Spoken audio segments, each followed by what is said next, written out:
호르무즈 해협이 도대체 뭐냐에 대한 이야기부터 그다음에 미 이란의 전쟁 타임라인 그리고 또 호르무즈 봉쇄로 인해서 생기는 무슨 문제들 그리고 주변국 대응의 현황이라든가 그리고 우리나라가 해야 될 일에 대해서 말씀을 드리도록 하겠습니다. 예, 이게 사실은 제가 벌써 2년 또 지났네요.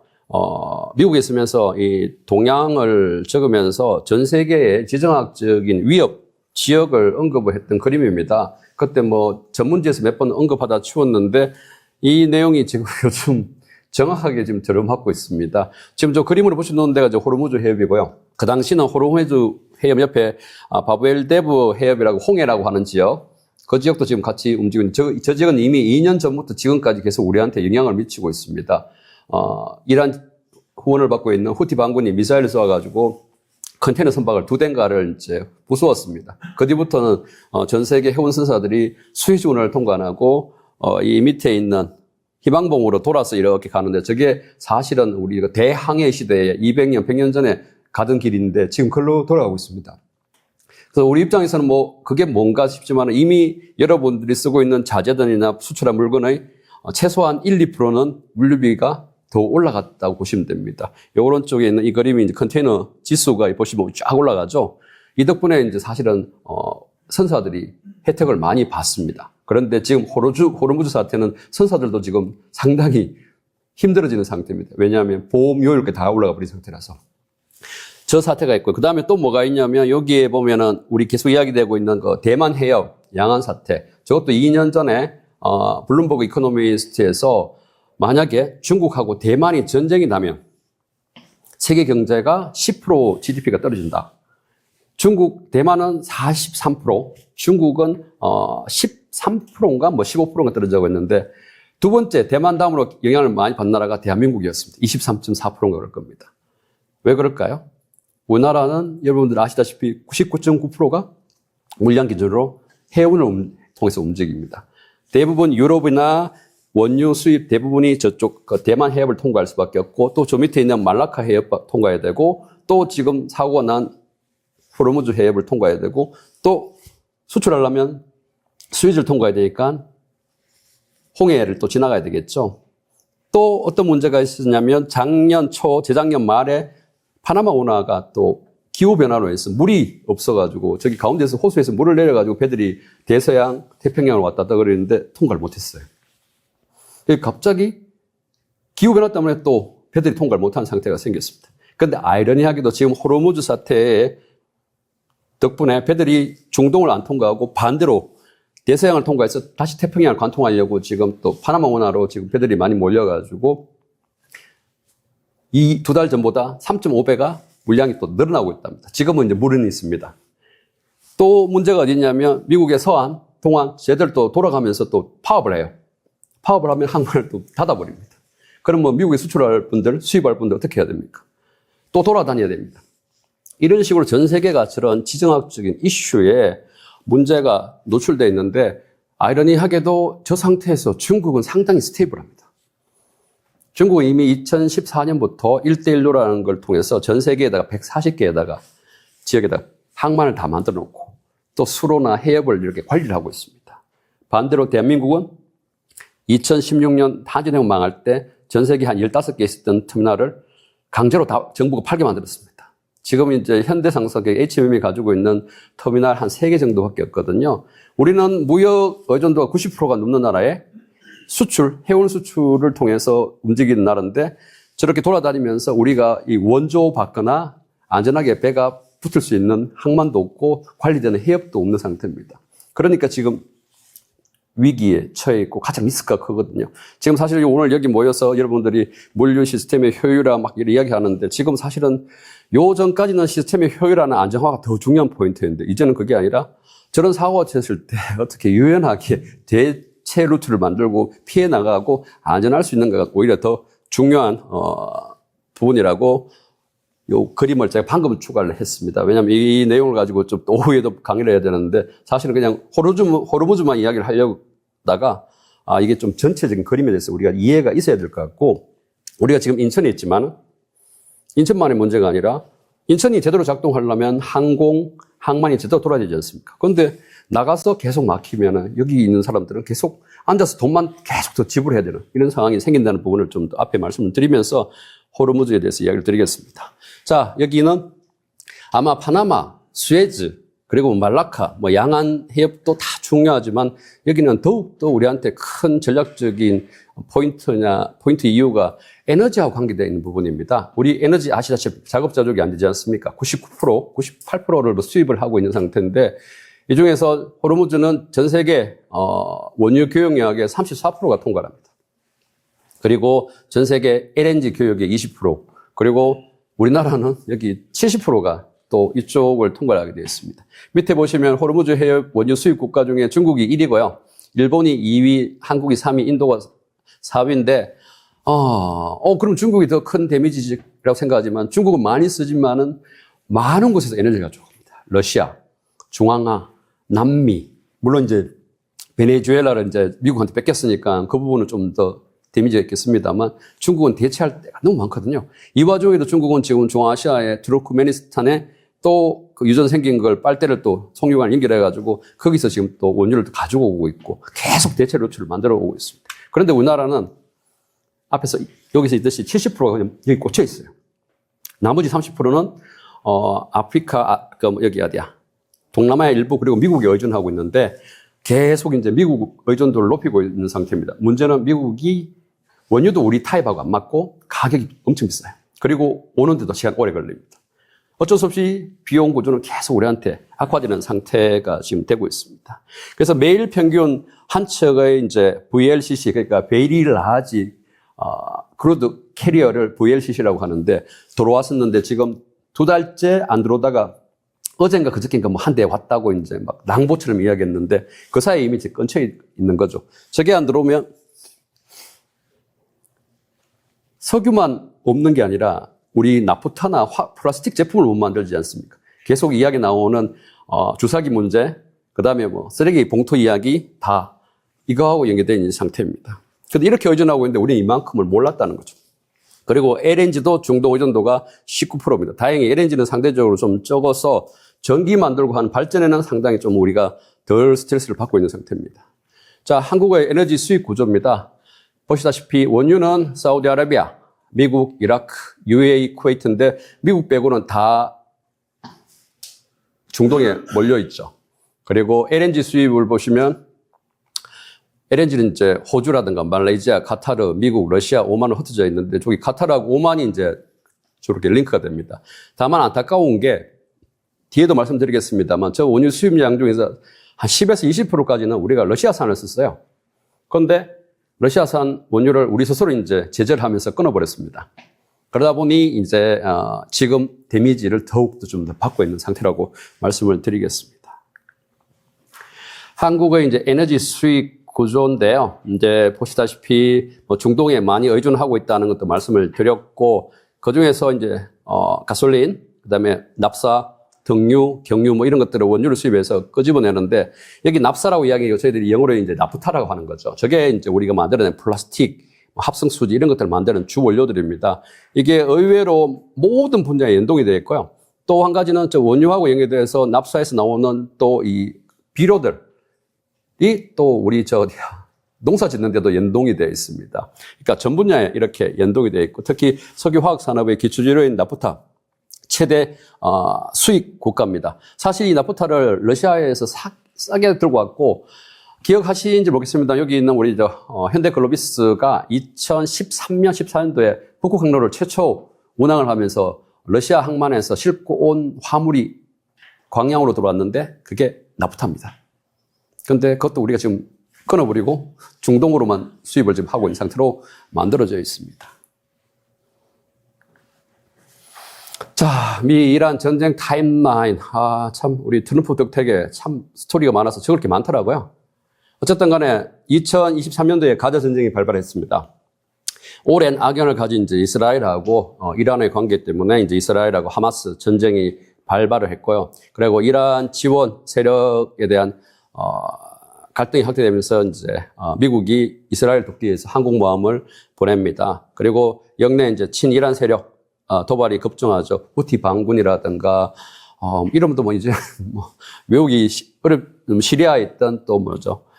반군들이 또 이렇게 전쟁을 하다가 또 사라지기도 하고 했습니다. 그 다음에는 이제 직접 충돌이 일어나죠. 2024년 4월부터 10월까지 6개월 동안 이란하고 이스라엘이 직접 교전해서, 다마쿠스 영사관이 폭격을 받고 이란이 이제 드론 미사일 보복 발사를 하고, 그리고 이스라엘의, 헤즈볼라, 수네부를 제거를 해버리죠. 아마 저 무렵이 저거였던가요? 그 삐삐 몰래 저거 해가지고, 터트려가지고 헤즈볼라 고위급들 다 암살해버리고 하는 이스라엘의 뭐라 그러죠. 아주 뭐라 그러죠.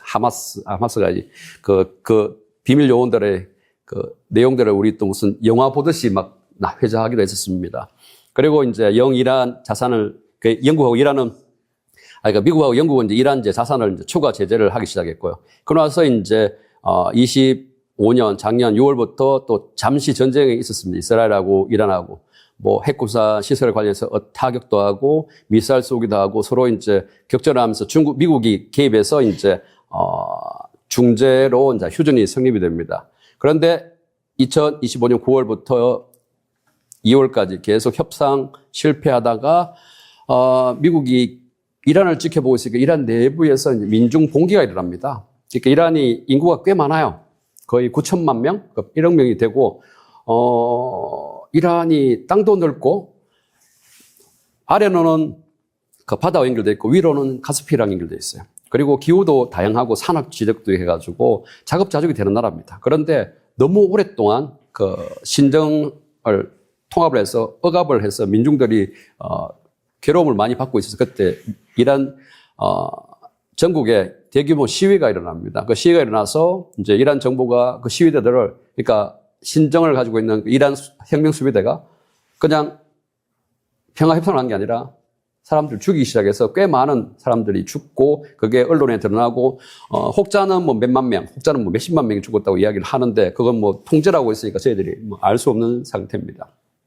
이때 이제 제가 듣는 라인으로는 네타냐후가 트럼프를 꼬셔가지고 지금 저 내부에서도 분기가 일어나니까 이번에 만약에 때리면 분명히 내부랑 외부랑 반응해서 붕괴될 거라고 해서 이제 이 전쟁이 또 이름도 아주 이상하게 이쁘게 지었습니다. 에픽 퓨리라고 해가지고 전쟁을 일으킵니다. 결국 이제 미 이스라엘 공동 기습을 했고요.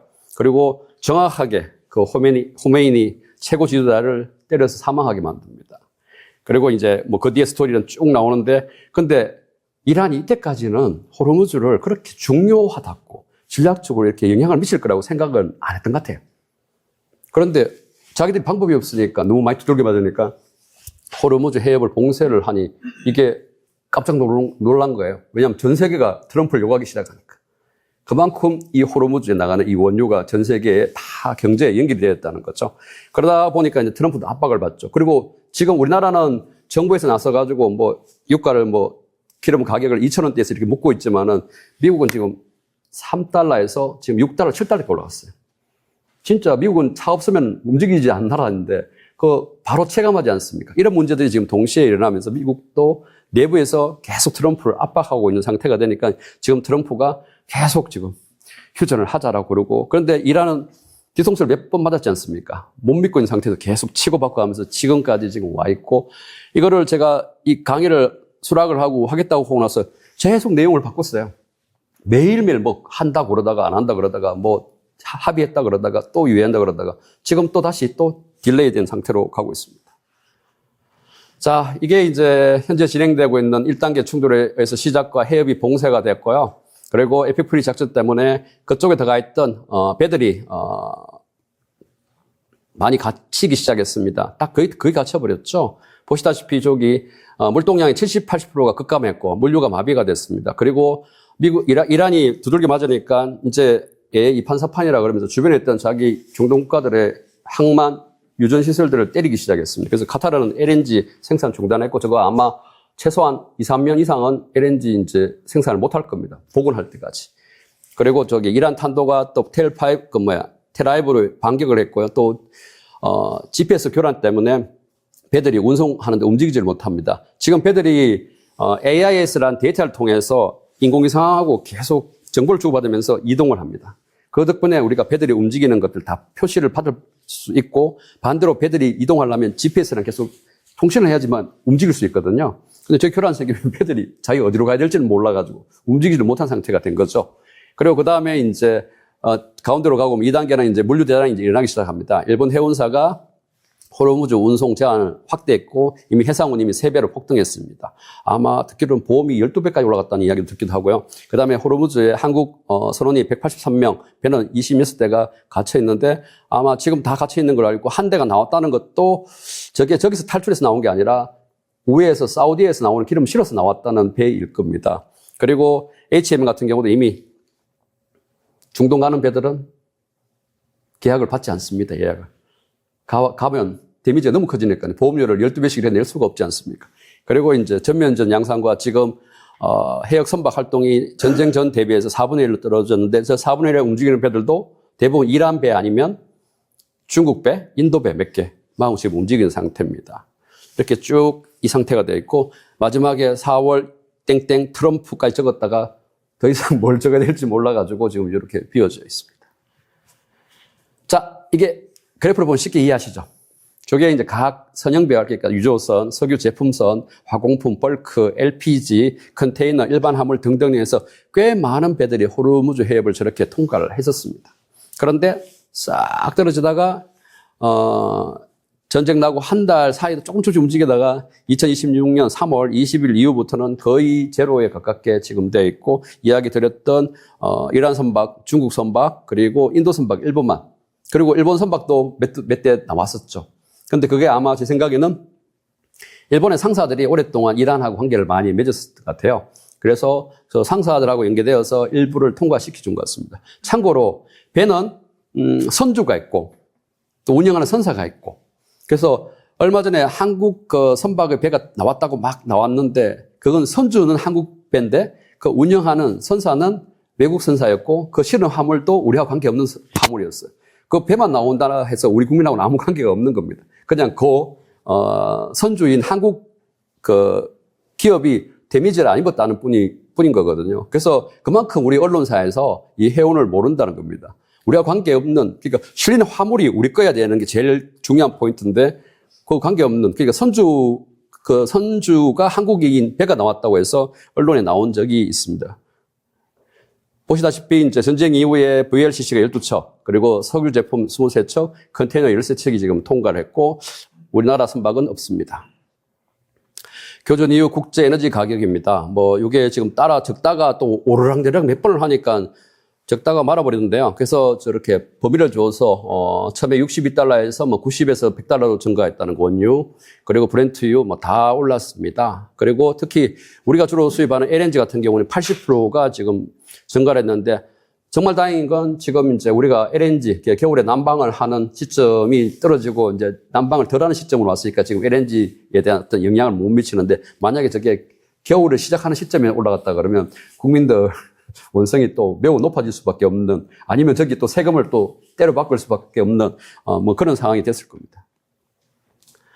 결국은 해운 운송 비용 충격과 이제 공급망 교란이 생기는 거죠. 그래서 전쟁 보험 프리미엄이 이제 0.25에서 3%, 12배가 많네요. 그리고 중동 선적 항로 운임도 급상승했고요. 40만 달러. 이덕택에 우리나라의 잔금 상승이라는 선사가 유조선을 많이 사뒀거든요. 그래서 그게 원래 감각상가에서 배를 사면은 그거를 돈을 회수하는데 한 10년에서 20년 걸리는데 요즘 6개월 만에 배 한 대씩 다 이제 갚는다고 합니다.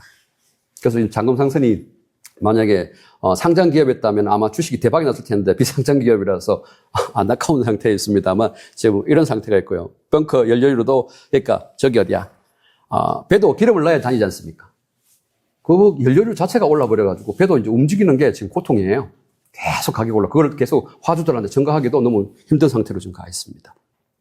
거기에 또 이 배들이 기름을 넣는 항만들이 정해져 있습니다. 싱가포르라든가 아니면 울산이라든가 정해져 있는데 저기 푸자이라 항만이라는 곳이 그 호르무즈 안에 있는데 거기가 세계 최대의 벙커링 항만인데 저기 누가 들어갔다 나왔다 할 수 있겠어요? 저기 중단된 거예요, 벙커링이. 기름 넣을 때도 지금 줄어든 거죠. 이런 상태로 지금 계속. 그리고 저기 왼쪽 하단에 보시면 톤마일 수요가 증가한다는 건 원래 배들이 화물 싣고 짧은 거리로 가야지만 물류비가 짧아지는데 이제는 막 계속 안전한 곳으로 돌아갈 수밖에 없는 상태가 됩니다. 그 돌아간다는 건 돌아다닌다는 뜻은 물류비가 계속 올라가는 뜻이고 올라간다는 건 그 물류비는 누가 부담을 해야 되나요? 여기 계시는 수출입 기업들이 계속 부담을 할 수밖에 없는 상태가 되고 그거 계속 국민이 또 부담해야 되는 상태로 지금 계속 가고 있는 겁니다. 보시다시피 이제 여기가 복작복작했는데 거의 제로가 돼버렸고요. 그나마 움직였던 배들이 위쪽에 빨간 선이 있는데 저기는 아시죠? 이란 혁명수비대가 자기들이 통제를 하려고 자기 본토랑 섬 사이 조기를 통과하라고 해서 조 몇 대가 지금 이동을 했던 겁니다. 이제 저게 만약에 고착되면 그다음부터는 저 해협이 저게 돼요. 수에즈 운하나 파나마 운하처럼 통과할 때마다 돈을 내게 되는데 그 돈이 계속 우리한테 이제 부담이 되는 겁니다. 근데 저거는 국제법 위반입니다. 왜냐하면 수에즈 운하나 파나마 운하처럼 돈을 들여서 뚫은 운하들은 돈을 낼 이유가 있는데 해협을 저렇게 되면 그럼 우리는 저 대한 해협을 막아야 돼요. 그리고 통과하려면 돈 내라고 이렇게 해야 되고 저기 대만하고 중국은 또 양안 해협 통과하면 돈 이렇게 되면 전 세계가 교역을 안 하게 되는 거죠. 이란을 석기 시대로 돌리는 게 아니라 전 세계가 석기 시대로 같이 돌아가는 뭐 그런 상태로 지금 데미지를 입게 되니까 이 자체도 지금 국제법 위반이라고 계속 이야기를 지금 하고 있습니다. 그리고 호르무즈 봉쇄로 또 다른 그 영향들이 있죠. 결국 이렇게 되니까 리스크를 안기 싫은 선사들이 세계 1위 MSC 그리고 프랑스 선사이자 세계 3위 선사인 그 CMA, CGM 그리고 일본 선사인 ONE 그리고 우리나라 선사죠. 하나밖에 없는 원양 선사인 HMM 세계 10위 정도가 되는데요. 전부 다 중동으로 안 가겠다고 지금 하고 있습니다. 그리고 자기 배들 일부도 지금 갇혀 있어요. 근데 저 배가 갇혀 있다. 배 하루에 용선료를 1억에서 2억 정도 되는데 지금 갇힌 날만큼 곱하기 1억, 2억을 계속 내야 되고요. 용선료는 계속 내야 됩니다. 거기에 선원들이 있지 않습니까? 선원들 너 갇혔으니까 너 임금 안 줘 할 수 있나요? 임금 다 줘야 돼요. 또 갇혀 있으니까 얘들 굶어 죽으면 안 되니까 계속 쿠웨이트 쪽에서 선용품 사다가 긴급으로 또 배에다 공수를 해줘야 됩니다. 뭐 이런 식으로 유지비 또 계속 들어가고 그리고 또 엔진도 돌려야 돼요. 서 있다고 배가 기름을 안 쓰는 거 아니거든요. 이게 계속 돈 들어가고 있습니다. 근데 누구한테 달라서 할 수도 없죠. 자기 돈 깨지는 겁니다. 이런 상태로 지금 가고 있고 특히 저 배에 실린 화물들은 화주들은 더 골치 아플 겁니다. 자기 화물들 갇혀가지고 수출도 못하고 지금 갇혀 있는 상태가 될 겁니다. 이런 식의 이제 데미지가 계속 지금 있고 있는 겁니다.